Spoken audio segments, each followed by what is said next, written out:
preposition. The usual combination of phrasal verbs, verb plus prepositions. The other kind of phrasal verb is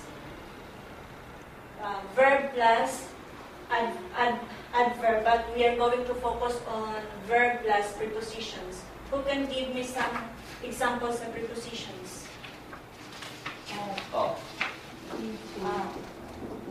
Into. Very good. Those are kinds of prepositions. When a verb and the prepositions are combined, they make another meaning, just like hang on.